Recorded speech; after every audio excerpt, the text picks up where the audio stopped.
Hello, everyone, and welcome back to another episode of Rainbow Talks here at the University of Missouri St. Louis. I am your host, Harry Hawkins. Good to see you. Hope you've had a fabulous month of July. It's been quite warm across the country, and hope you're staying cool. So, one thing as we're coming to the end of this month, we were really looking at who are our next guests? Who are we going to bring onto this show?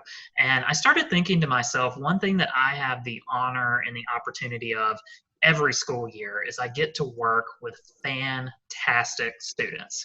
I get to have students who come through our program as interns, graduate assistants, practicum students. They're badasses. They are just cool people. And so when I was thinking through who would I want for this next episode of Rainbow Talks, I was like, oh my gosh, we have an awesome practicum student who has been through this program, has been working with me throughout the summer. And I just want to say this for all of you who can't see things in the background or see things off camera. Students help me so much. The work that my office does on campus and just with Rainbow Talks especially, we couldn't do it without students. They provide me so much backup, and I'm so grateful for all the students I've had the opportunity to work with over these past few years. Y'all really make my life and my work life so much more rich and special. But without further ado, I thought to myself, let's get our current practicum student to join us for our current episode because they actually have a pretty cool life story. So I want to introduce you all to our practicum student who is coming to the end of their practicum period with us, sadly. But Kasey Holt is a current student at Southern Illinois University in Edwardsville. And as I said, they have been working with me throughout this summer. So Kasey, welcome to this side of Rainbow Talks. You're normally on the other side. So, yeah, that's for sure. I know. So welcome. So just before we begin, I know this, but I think everyone at home may not know this. How have you been making it through this really tumultuous time? Like every month, every week, it seems like it is something new. The murder hornets are not here yet, but you know.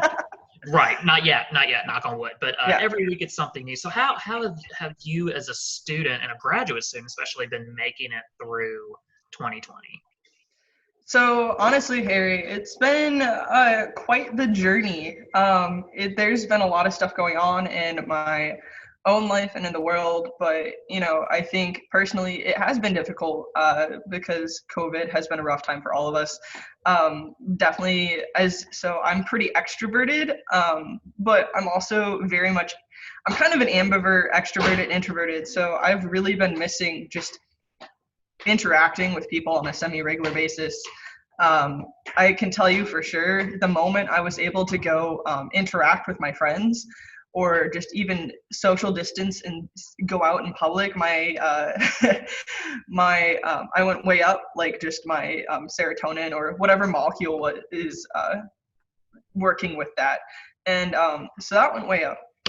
And in general, things just have gotten progressively better as things have opened up a little bit more, but also I've still been super cautious, like wearing a mask at all times and things like that. Yeah.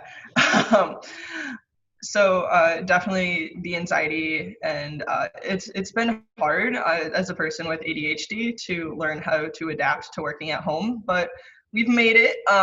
I have waited until the last minute far too many times, but I've also done some of my best work at 1 a.m. So that's been not ideal, but it's been good.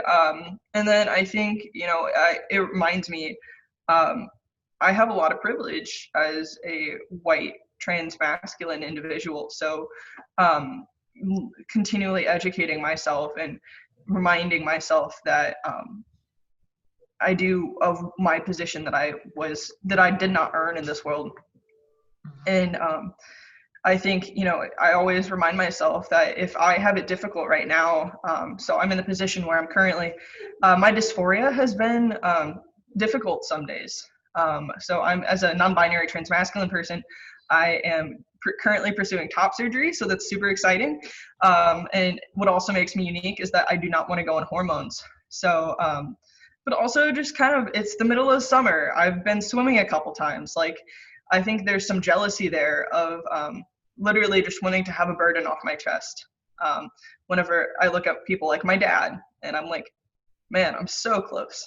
But so dysphoria has been hitting, but also then I remind myself I have this immense privilege as a white, transmasculine, non-binary person. Not only do I not want to go on hormones, so that saves me from a second puberty, I also I'm able to pass as a man a lot, and that gives me privilege I did not know whenever I presented as a woman, and just all sorts of different things. So it's really been a process of continually reflecting on myself and my life and reminding myself of the privilege that I do have, and but also trying to educate myself and go to protests and advocate for my students that and really do the work to be actively anti-racist. But I firmly believe that you cannot label yourself an ally. It is a goal that we reach to achieve every single day. So and you know, that's exhausting. It's exhausting to do this. But also, if I'm tired as a white person, I cannot imagine, and I have no clue how tired Black and Indigenous people of color are feeling every single day. Absolutely. It's constant work, and it's a constant thing. Mm-hmm. And so I think one thing that I always want to check with folks, how are they making it through this year? And I think you touched on some of this a little bit, to put the Prius in reverse, as I say. The first thing I think that folks may want to know, and like I said, you touched on this a little bit. So and I know this because I've had the opportunity to work with you, but like, tell me a little bit about yourself, like where are you from, you know, of course, born, raised, those types of things. Yeah. So I was born and raised in Glen Carbon, Illinois, which is right outside of Edwardsville, Illinois. It is 30 minutes outside of St. Louis. Was literally born at Anderson Hospital in Maryville. Like, I live and breathe Midwest. So I was at the age of 21, I came out as gay. I slowly, as I like to say, pulled a Mulan, and gradually my hair got shorter until you see this haircut that I now do myself. I learned how to give myself a fade over quarantine, so that's kind of cool. So I attended Truman State. So I graduated from Edwardsville High School in 2015. I was a huge band geek, and I did track. I threw shot put and discus, and then I got a fun fact. I am the only thrower to ever run the mile for Edwardsville High School. So thrower is a person who throws shot put and discus. Throwers don't run, but I'm the only thrower to ever run the mile. Okay, did not know that about you. Yeah, I know. I'm full of weird facts. From there, I started at Truman State University in 2015. Graduated from Truman State in 2019. My major, I got a Bachelor of Science in History. Graduated cum laude. Got a minor in religions. So these are all good things. I was a medievalist. I focused on medieval female mystics. That was my specialty study area. And I was also a student advisor, which is otherwise known as an RA at most other universities. I was one of those for 2.5 years, and that's really where my interest in student affairs came to be. So halfway at the end of my junior year at Truman, I came out. So this has been 2 years ago now. And that was whenever I cut my hair off for the first time. I spent a bunch of time dating the completely wrong people. So then I went through this process of like self-discovery and learning how to value myself, and bettering myself through therapy, and really just learning how to balance my identity and my spirituality.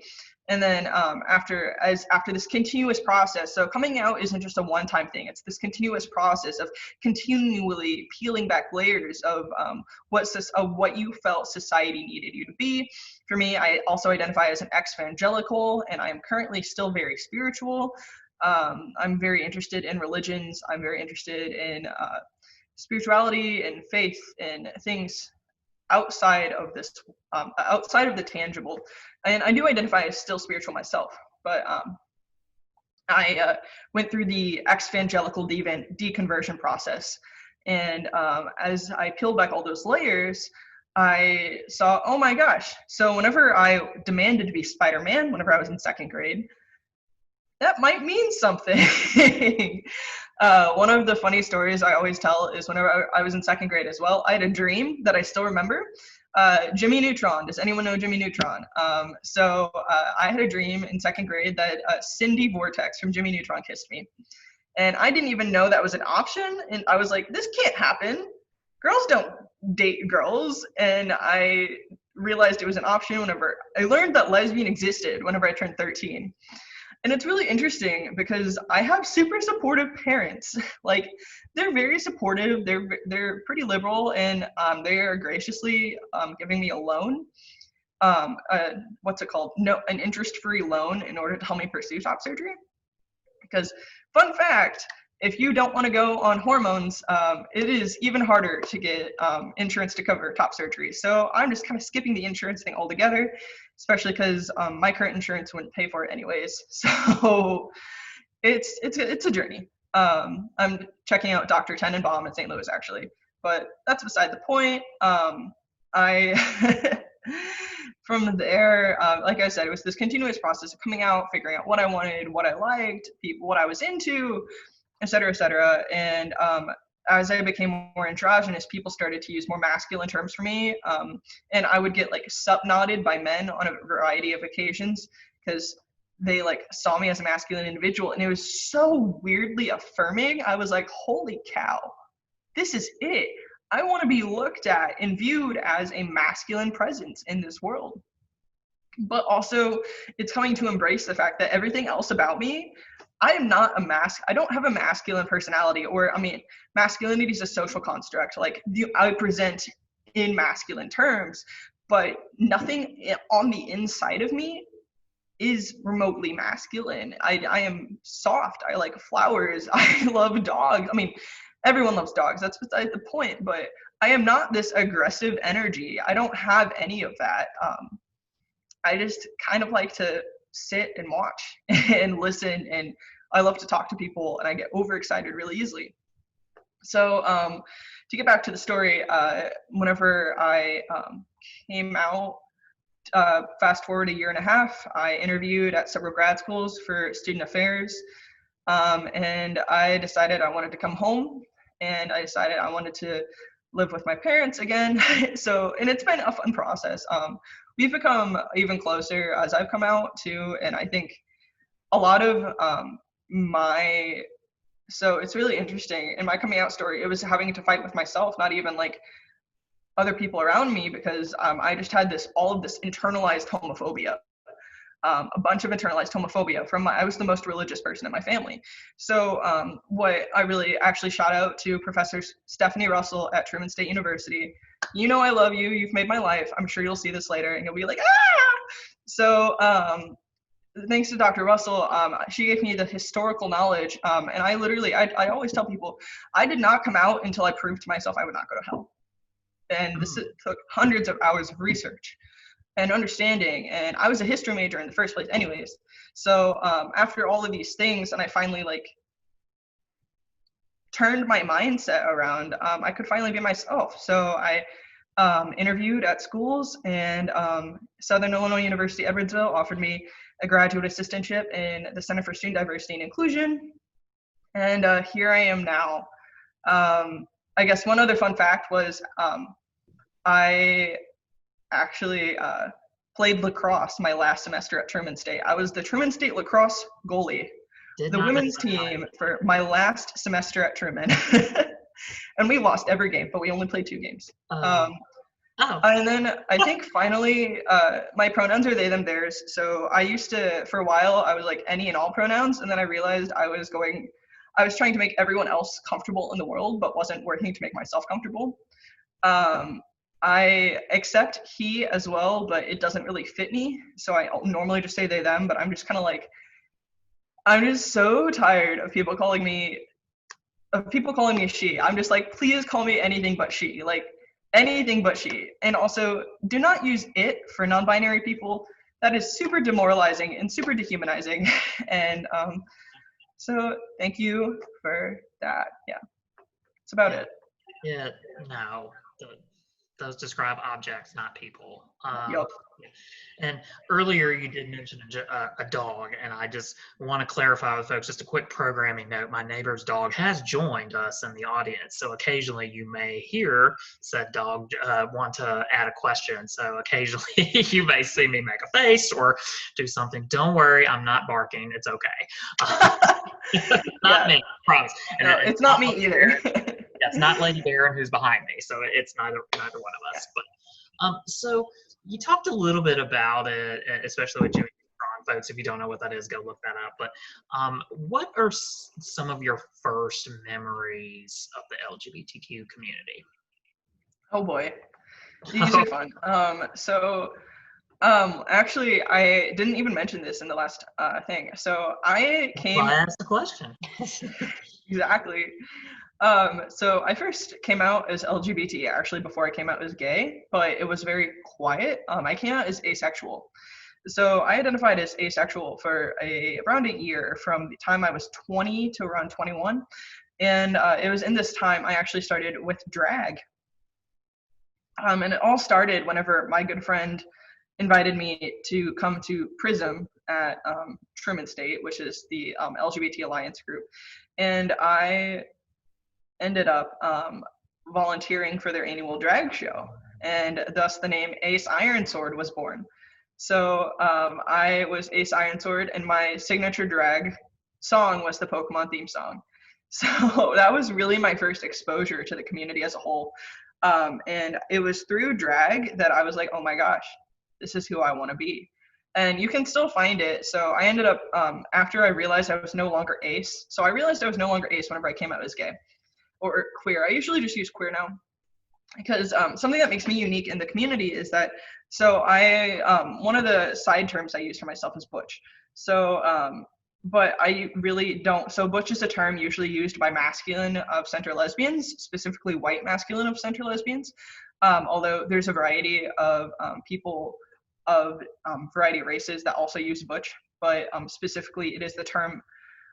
So side note, this is a quick rant. Okay, if you are a butch lesbian and you are listening to this and you have referred to yourself as a stud, stop. You are culturally appropriating that term. Thank you for coming to my TED Talk. Use the name butch. Same goes with individuals that call themselves stems. There's a term called futch. So use femme butch is futch, stud femme is stem.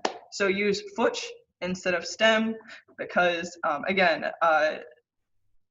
Black lesbians were left out of the early, some of the white lesbian movements in the 70s and 80s, and so they had to form their own groups, and so that's where the terms like stud, AGs, and things like that, and so those terms, do not use them if you're white, because of cultural appropriation. Thank you. Okay, sorry. So again, I will sometimes use the term butch, just because I do. And it's easier to find other people that are like me. Because I am a person, I will often say I'm butch for butch or non-binary for non-binary. So I am solely interested. There have been several times whenever I've been just out and about and these beautiful, like, feminine women will come and hit on me, and I'm like, sorry, I'm a Prince Charming, and I really want a Prince Charming. Like, that's what I've always said, or that's what I've always joked, if you will. So I think that was, actually, for a long time, I convinced myself I was straight, because, so I have this best friend. We've been best friends since we were 13. Oh, no, since we were 10. And she is the most beautiful person. Like, she's got the best personality, the best cheekbones. Like, she's just amazing, and I love her so much. But neither of us have ever been into each other, really. And even though I always said, like, if I was going to date a female, it was going to be Katie. But turns out I just was really into more masculine people. So in this whole time, and it's really funny because we just she still is one of my closest people. Katie, if you listen to this, I'm sorry, but I love you. And that has always been one of my funny things was I just didn't know. I've had old friends tell me, like, I've caught up with old friends lately, and they're like, yeah, you were super boy crazy. And I'm like, yeah, I was. But I was not interested in men, and I don't know if it's pheromones or something else, but like so there's this term called cisgender. So cisgender means someone who is assigned male at birth, or assigned female at birth, or you identify with the gender you were assigned at birth. And so in that, I was never interested in cisgender men, but queer masculine presenting people, I was like, something finally clicked. And that's what took so long. But like otherwise, like just whenever I was a kid, I really don't have that many early memories, because all my memories started whenever I was like 20 or 21. And then I rebranded after I came out, after I realized I was no longer Ace, I rebranded as Maximus Marvel, which you can still find that on Instagram as Maximus.Marvel. I think that's what it was. And I named myself after the superhero Captain Marvel. And one of the things I always joke is, so one of my earliest relationships, or my longest relationship, was with a guy named Max, and we dated for around a year and a quarter. And I always joke that I had this ex-boyfriend named Max, or this is like one of my jokes, but then I decided I wanted to be my own boyfriend, so I took his name. And that was like, one of my drag one-liners, if you will. But yeah, I stopped doing drag because I realized I don't like makeup. I don't like sequins. I don't like arts and crafts. I hate glue guns. And I don't like sewing, and I don't like choreography. I want to just shake my arms and dance around without planning anything and get money for it. But sadly, that is not what the real drag world is about. So it's full of arts and crafts, and you need to be really good at makeup. And I have no interest in any of these things. So I ended up falling off the stage. This is a funny story. So in 2018, I fell off the stage at the Gray Fox what's it called? It was like an open entertainer night, like for up and coming. Like open drag mic night or something. Yeah, like that. Exactly. So the Pokemon theme song starts, and you can still find this on my drag Instagram. And I just like fall off the stage. It's like, done, no. Oh, and you hear the whole crowd go, oh. And I fell into the table that had the drinks of the reigning king of pride of St. Louis. And so then like people, I'll like randomly make friends in the LGBT community in St. Louis, and they will remember that night because they were there. And I'm like, that was me. So that next year, I ended up hosting one last drag show at Truman State. And then this past November, I did a drag show at SIUE, but it was a lip sync battle, and I get so anxious because I cannot handle competition. And after that, I was like so anxious. I was like shaking the whole time. I did my number, and then I was like, this was too much. So that was really my first intro, and like it's my earliest memories as being part of the LGBT community, because I mean, as far as it goes, I didn't have any childhood crushes that weren't cartoon preteen boys, honestly. Like if anyone knows, oh gosh, who is my Danny Phantom? Yeah, Danny Phantom, Peter Parker from Spider-Man, like those are some of my earliest crushes. Also, but I will say, whenever I was like 18, I remember watching Legend of Korra for the first time. Legend of Korra was the first time I ever saw a woman for woman couple that I felt like it was okay.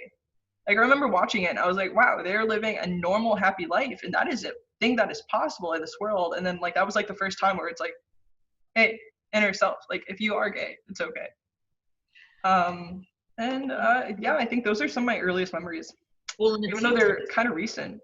It seems like in a way too, like you hear stories now, especially more contemporary stories of LGBTQ folks coming out or coming to that realization. And a lot of it's coming through like comic books or anime or things like that particular medium. Now there are still issues in those particular mediums, but it's when it comes to representation and showing our community, it's done a better job than I think some of our other mediums out there. And I think one thing you touched on that's really important is that you talked about and really show how sexuality is a spectrum. I think people think, it's one thing or the other thing, and it's like, no, it's a spectrum. It ranges. People move all around on these different things, and I think sometimes for folks that's hard to wrap their head around, because we as humans are very instinctual, and we want something super salad, it's this or that, but it's like, no, it's a wide variety of things, and it's hard for some folks to wrap your head around that. But continue to educate yourself, folks, and immerse yourself in this, because it is a thing. And I think it's getting better representation now than it did for such a long time. So one thing I want to ask you about in particular, because you are a grad student, you're going to become a member of the higher ed firmament. What are some of the challenges that trans or gender non-binary folks face in higher education as students or as faculty and staff? Yeah, absolutely. So first off, I would like to say I cannot decide ever which bathroom I should use. It is a constant thing. Recently, like this past year, so I had a mentor in my graduate program. And in my graduate program, in the year above us, people are mentors. So my mentor and I were really close friends, and just so happened one day I was walking into the women's restroom, and so I'm 5'10" and have short hair and otherwise have very masculine presence. So I'm walking into the women's restroom just because that's the one I've always used, and she opens the door right as I'm about to walk in, and she goes, "Ah!" Oh. And she's like, "Kasey, you gave me a heart attack." She's like, "Oh, it's you." I'm like, yup, it's me.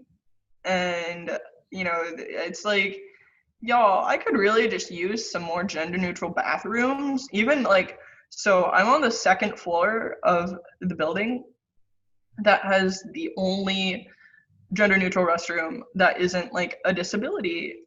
So a lot of times there's those single stall restrooms for our friends that are differently abled, and those are really the only bathrooms that are gender neutral on our campus, besides one downstairs in the campus Starbucks. That is the only bathroom that is a gender neutral bathroom on this campus, and specifically designated to be gender neutral. Excuse me. But seriously, I'll often use the men's restroom just depending on, but then I feel awkward. So if I'm trying to get to class and the men's restroom is the closest, half the time I'm just like, I'm going to go use the men's restroom instead of walking all the way around the other building, all around the building to the women's. But then I'm like, wait, but my guy friends know me, and I know they usually wouldn't care, but I still feel awkward because I'm like, wait, they know me. They know I wasn't born like them. And it's with the age of masks on, wearing a mask makes me look that much more androgynous. So wearing a mask makes me look even more androgynous. So half the time, if I'm wearing a mask, I'll just use the men's restroom anyways, because I don't want to freak any women out, because I can't tell you how many weird stares I've gotten just in public places. But just even having a place to pee is a huge place to start. So from there, for trans students and faculty and everything, getting our pronouns right is huge. One thing I'm actually currently working on right now is a idea for a program presentation. So there's a lot of people that have to go through sexual assault / microaggression trainings before starting, and I'm working on a potential program that could take the place of those, or that could take place along those, that simply about how to gender people correctly, because it is a huge issue. So I use they, them, and honestly, sometimes it's really frustrating because my existence feels like a burden to the world because of a binary society, but I really don't feel comfortable with women, and I'm not a man, so why should I have to conform to either? It's really frustrating to me, but literally it's as simple as I get really dysphoric if and I've heard people tell me, oh, but just because someone calls you something, it doesn't mean that's what you are. You know what you are. Don't let it bother you. And I'm like, but whenever you're constantly referred to something as that, it really hurts. Very easy for them to say. Yeah, and like I'll be in this office, and some really sweet people will come in and be like, "Hey ladies, hey girls," and I'm just like, it's like grinding against the chalkboard of my mind. Like, that is the thing I hate most, is being called a lady or a girl. And I'm like, what more do I have to do? I'm flat. I've got closely cropped hair. I am wearing a men's shirt. I've got masculine earrings. I don't wear makeup. It's almost like, and these are all things. So if I am treated this way, imagine how gender non-conforming people that do express themselves through makeup, through earrings, through more feminine clothing, through that are gender fluid feel. It's hard and it's painful, and that's one of the biggest things, is just simply gendering people correctly. And a lot of times, if I'm being honest, like the people that misgender me are not my coworkers, they're not my students. They are a lot of times just the really sweet people that are working in our campus services, such as janitorial work or Starbucks or something like that. And they'll just be like, "Hey gal, how's it going?" And I'm like, I feel bad because I know they've probably been working really hard and it's been a long day, so I don't say anything. And I think that's like something huge in general, is just being misgendered constantly. Also, the trans healthcare availability in this country is abysmal. I am going to have to pay $8,000 probably out of pocket through loans from my parents for top surgery. And it's because, honestly, it's going to be worth more to do that than have to pay $2,000 for school insurance that may or may not cover my top surgery anyways, because I don't want to go on hormones. So, because a lot of times insurance requires it as a prerequisite in order for people to be on hormones before they have gender confirmation surgery. And I'm just like, nah, I want to be a Ken doll. I want to be a Ken doll. I don't want to be a buff, grizzled man. I want to be a pretty boy, like with a flat chest. That's all I got, I'd rather be a preteen boy or a preteen looking boy for my entire life than become a man, if you will, just because I like my body as is. I like myself as I am. Just that's what people think. I think people think that, especially trans folks, they go on hormones. Like, everyone thinks that's part of the process. It's like, no, it's actually not. There's a variety of reasons. You've touched on a bunch of them, but even like the punitive healthcare costs, the punitive costs for those hormones. And sometimes also there's another thing, like when you meet with your endocrinologist, it might not be good for your body, especially older trans folks transitioning. It could be dangerous. It could actually put their life in danger. Exactly. So I love that you touch on that, because everyone thinks that someone's trans, they're going to get on hormones. Exactly. Not. Like, I could lose my hair. My hair. I'm very protective. I have great hair. I'm very protective of it. I was born with pulmonary hypertension and a heart murmur. Testosterone's really bad for your heart. Yes, it is. And also, you smell different. You don't necessarily smell bad, but you smell different. And I like how I smell right now. I don't like the smell of male pheromones. Like, there's a certain musk, and it's not a good or bad, it's just a musk. And I like my musk, Absolutely. And so I think, like, and this is a good little tie-in to the previous question, what are some ways that cisgender folks can be a good ally and advocate for trans and gender non-binary folks? Absolutely. So first off, we need easily changeable banner access logins. We need professors who can easily adapt to name changes and are willing to understand what a name change is. We need simply to designate more bathrooms. Like, we already have the bathrooms, let's just designate them. Everyone can use them. Don't single people out for just wanting to pee. Thank you. As well as just making it really easy to change your gender. in the university system, if possible, let's just get rid of gender markers. Let's just get rid of gender markers altogether. That would be great.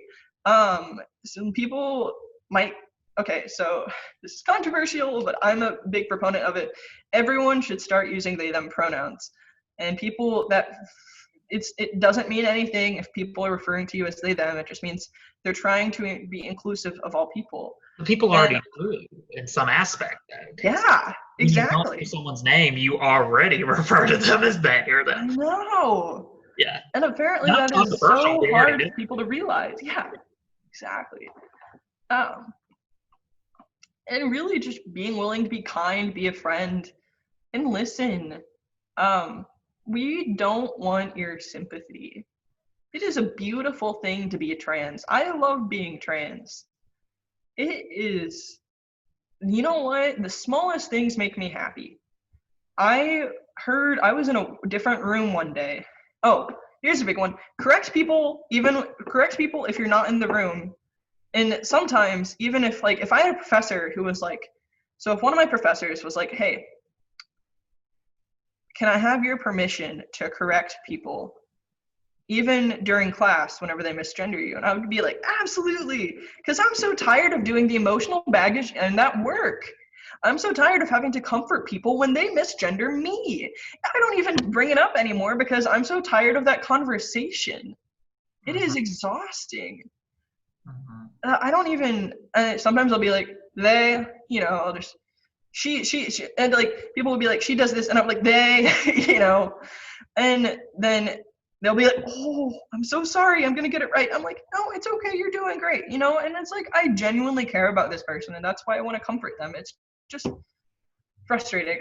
I think another thing too is that whenever you are going through this process of really trying to learn about how to address individuals, is just simply be willing to listen and ask them, because everyone wants to use different pronouns. If someone wants to use ze, zer, zers pronouns or zers, this is called a neo-pronoun, and just be willing to listen and work on it. And also using gender neutral language. And also, but like I said, it's the most beautiful thing is whenever I heard an ally of mine correct a classmate whenever I was in a different room. And he was one of my mentors. He's shout out to Dominic Dorsey. He's one of our directors of our access office, which is our accommodations office on campus. And he corrected a classmate of mine. And I was in a completely different room. In what he doesn't know, or I don't know if I've ever told him this or not, but I almost cried because of how happy and how honored and how affirmed I was. Just because someone corrected another person to stop them from calling me she. It is the smallest things that bring it. It is learning that I can do my hair in a cool way. It is learning that, oh my gosh, it is the smallest things. And that is why it's beautiful to be a trans. So we don't want your sympathy. We just want you to listen and support us. And also, I understand I have a lot of privilege as a white trans person. Black trans women are being killed every single day. If not only do I have the masculine privilege, because masculine privilege, we live in a patriarchal world, so conforming to some, don't get me wrong, I still get funny looks a lot. But if things are this hard for me, can you imagine how difficult it would be for a Black, Indigenous, trans woman of color? They are dying. There's been at least 7, 8, 9, 10 deaths just this year. I can't fathom, I can't understand. All I try to do is listen and educate myself. So that's the thing, is really just your support. For Black trans women, I've always heard this quote, stop sending us flowers when we're gone, love us while we're here. And I think that is powerful.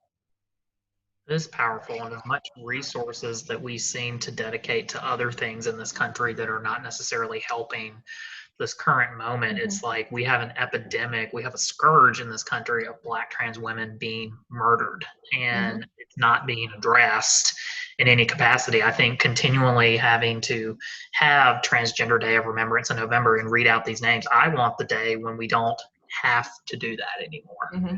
Where there are no names, where we get to celebrate that day and celebrate Mm-hmm. thriving. And I like the way that a lot of our community orgs have reframed that to where we do have the ceremony of reading the names, but then we turn around and we celebrate, life, because that is the goal. We want this to stop. And Yep. absolutely a scourge. And you're like, I love what you said about specifically those little things. People don't realize the little things that you do, it's almost like pinpricks. And if you do just enough of those little things, it's too much for somebody. And I think as an ally, I think about that all the time, is like correcting someone. Correct them live, do it right there. Because the burden should not always be on Kasey and other trans and gender non-binary folks. It should be us who are cisgender to be like, nope. Please get this right. It's not that hard. And I always say, folks, if you don't know, call someone by their name. It's very person-centered. If Kasey comes to me and says, my name is Kasey, I'm going to call them Kasey. This is why we have names. This is why we developed this concept of names. It helps us. So it's the little things. So the last little question, I say little question, but it's a big question. The last question to get to with you, Kasey. So you're ending your practicum experience. You made it. You did an awesome job. There was never any doubt. But you made it. What advice or lessons do you have to give other folks who are following the same path as you? Saved it for the end. The first thing I'd like to share is be okay. Understand that bad things will happen. So one particularly weird, quirky, sad chapter of my life was I was interviewing, sorry to throw Eastern Illinois University under the bus, but here we go. I was interviewing at Eastern Illinois University in their College Student Affairs program. And halfway through my interview, so I had 10 interviews at one day, I was being told by people constantly, like, oh my gosh, everyone's going to be fighting over you. Everyone's going to love you. You're doing such an amazing job, all these things. And lo and behold, at lunch that day, I was pulled behind a curtain and offered a position immediately. Literally, I was asked to go talk behind a curtain. 1 second. You were literally pulled behind a curtain and like a private conversation. Oh, okay. And the first woman I had interviewed with in academic services, because academic advising is another interest area of mine, in academic advising, asked me, she was like, hey, I want you, come work with me. And I was like, I almost cried because I didn't think for some reason, it's imposter syndrome. I didn't think I was going to get an assistantship. So I accepted and then continued the rest of the day through my interviews. I get a email 3 days later saying that she changed her mind. And because of the fact that she had, I had given her first pick, so I had ranked her first. And because of the fact that I had ranked her first, and I'm assuming she picked me first and then changed her mind shortly after, because she had picked me first, all of the other departments had already had their pick. So I got no offers from Eastern Illinois University at all. And because I got no offers, I did not even get into the graduate program. So I applied to 3 schools, Eastern Illinois, Southeast Missouri, and SIUE. I got into SEMO's program, but I was still I hadn't been offered an assistantship yet. And then I interviewed at SIUE, and immediately after 3 days, I got my top choice of assistantship, which is in the office. You see here, I love my job. I'm so happy here. And that stunk. Whenever I was an RA at Truman State University, I was gaslighted by my supervisor. And that is why I, as an LGBT person, resigned in the middle of the year to go live in the Methodist building. So imagine being the only LGBT person living in a building with Methodists during the time that the Methodist Annual Conference was happening in 2019, and Methodists decided to uphold their ban on LGBT clergy and affirming LGBT marriage. While being the only, and all my friends were super affirming in the Methodist house, but it still is weird to be living in a building owned by a church that doesn't even recognize your ability to love someone. But that was still better than working for residence life. So, and then even then, like, I had a Methodist internship because I was like, oh, I'm at a rainbow church. This church has rainbows on their marquees. I'm here. I want to fight. I want to make a difference. And I was told by the woman I lived with that my 4-year degree did nothing for me. That I was, oh gosh, what else? There was more to life than watching the Gilmore Girls. I had no initiative and I had no drive. And I needed to be more responsible. Also, she said I ate a lot at night, which was kind of mean. So after all these experiences happen within the same year. So right away, know that you will encounter adversity. But the important thing is to not give up. People won't like you because of the way you talk, because of the way you move through the world, because of your quirky personality, because of the different traits you share. But you are worthy and deserving of love and respect, and you should not go somewhere unless they give it to you. My supervisors now, you know, it's funny to look back on, but like I literally one time, like, I was called into a meeting by one of my supervisors, and I got like so freaked out that I was shaking, and they only needed me to go make copies. And then by the time I had walked in there, before I knew it was just to go make copies, I was like white. I was like sweaty, and you could tell I was really, and then Dominic's like, are you okay? And I was like, yeah, I'm fine. But that's the whole point of this is that crappy things will happen, but you deserve to be in a place where people love and respect you. I am continuously affirmed and valued and understood, and my input is appreciated every day. My supervisors are some of my favorite people, and honestly, I really hope they want to be my friends. And they're somewhere else in this. Nope, I don't think either of them can hear me right now. But maybe they'll listen to this later. But that is what's important. Harry has valued me this entire time. He has even told me things that I probably had no business knowing it. No, that's not true. But he's like, he's just told me about how higher education works, and he's been real with me. I've gotten actual real world experience. That's all I meant by that, I promise. Like all things that were good and legal.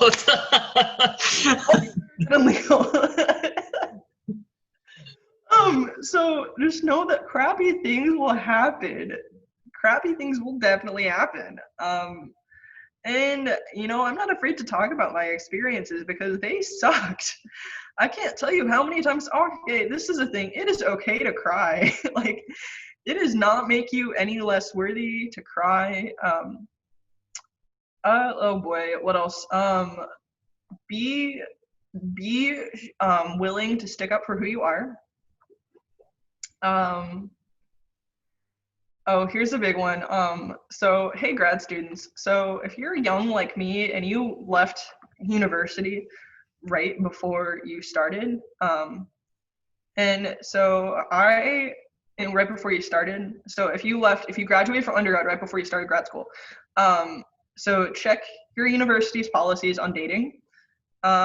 So I would just I actually checked my university's policies on grad students dating undergrads. It was chill. And so I made some decisions, and I would say if you're a grad student, do not date undergrads. Leave it be. It doesn't matter if they're older than you, you still have a position of power. And I wouldn't say power, and even if there's a gray area, even if it says it's okay, it's just things are complicated and it's not worth it. Put it off, wait a couple of years. That's the biggest thing I would suggest. And I know it's hard for me to talk about. I'm a little embarrassed. I don't know if that's the right thing to say, and I'm not even talking about any of my experiences. Even though this person was a senior. So just be really careful about who you let into your life. But also it's really important, lean on your classmates. Leaning on your classmates is good, it's great. Befriend your professors, especially, and let them in. But also choose a program. Shout out to SIUE, because our program has professors that care about us so much. I had a variety of personal tragedies outside of what I just described happen to me. I just lost a couple people I really cared about. And they passed away, and I told my professor, I was like, hey, this sucks. And I was going through like a really bad breakup whenever those two things happened. I was like, this sucks. Can you please like help me? And then they gave me a week of extension, no questions asked. So no grad schools I know besides this one. I mean, granted, I don't know any other grad schools, but I don't think many other grad schools besides SIU would be willing to do that. But find people that are invested in you and care about you as people, care about you as a person. You're not a working machine. And that's why be compassionate to yourself. I've made mistakes. I have pushed off until the last deadline. Until I have done more work at 1 a.m. than I've probably done at 1 p.m. That will change. That will change. That will change for sure. I have said the wrong thing a million times. I am still learning how to be there for my students and how to show up. Even in this process of trying to be an activist and working to be actively anti-racist, I've said the wrong thing a bunch, but that's expected. What I'm trying to say here is I'm messy, but that makes me successful. And if I'm honest, that's what makes me beautiful, because all of us are messy. But in this job, this is the one position, being in student affairs is like one of the few professional positions where people understand and will care for your mess.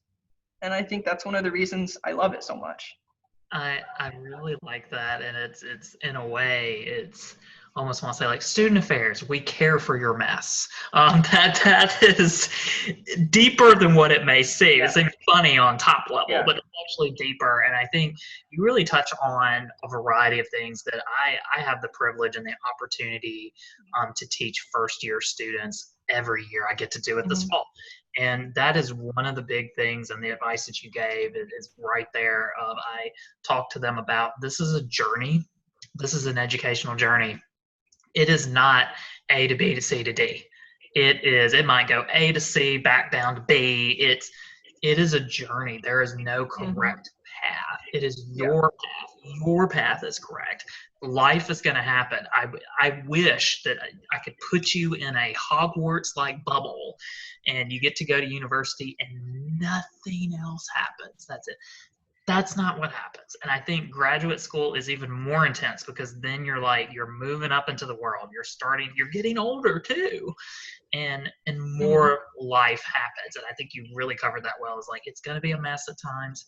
And that is okay, because that's just part of how it goes. And I think students, that's a big thing to understand, is that college is going to be different than previous, because now we say young adult for a reason, and we have some adults, people who have been out in the world, who are coming back to school, so that's a dynamic as well too. It's okay. There's no correct answer, maybe on your tests, but not so much when it comes to this journey. There's no correct answer. So Kasey, the last question, you know this, there's a random question that you don't know. I'm going to just throw at you. That sounds good. Okay, so I'll lob it up here. Okay. Who is the most overrated superhero? I have a lot of opinions about this. I'm a huge nerd. Oh boy.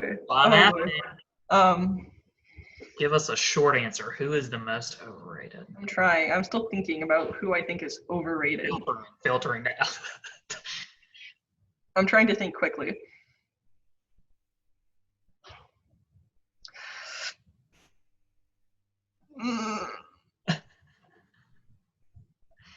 Okay, I got one. All right. I'm so sorry. I don't know if I actually mean this or not, but Superman.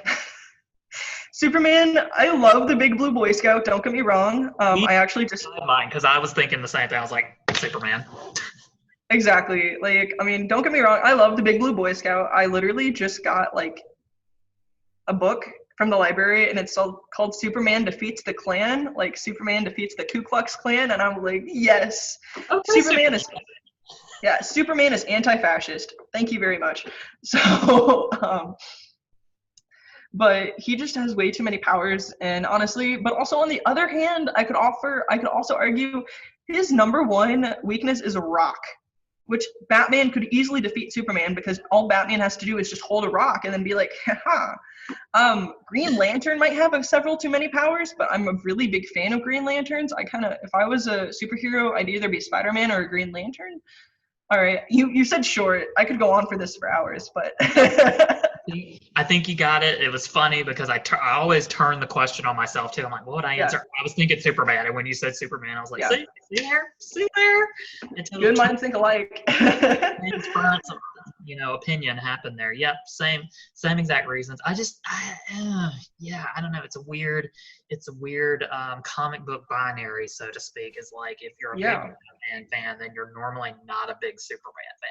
I've noticed there's kind of that DC Marvel rivalry there, but there's more to it. So exactly, as far as that goes, Kasey Holt has been our practicum student in the Office of LGBTQ Initiatives throughout the summer. Kasey is currently a student at Southern Illinois University in Edwardsville, and I've had a wonderful experience working with them, and I'm so glad I was able to share them with you all today and just have this awesome Rainbow Talks conversation. Kasey, thank you for joining us.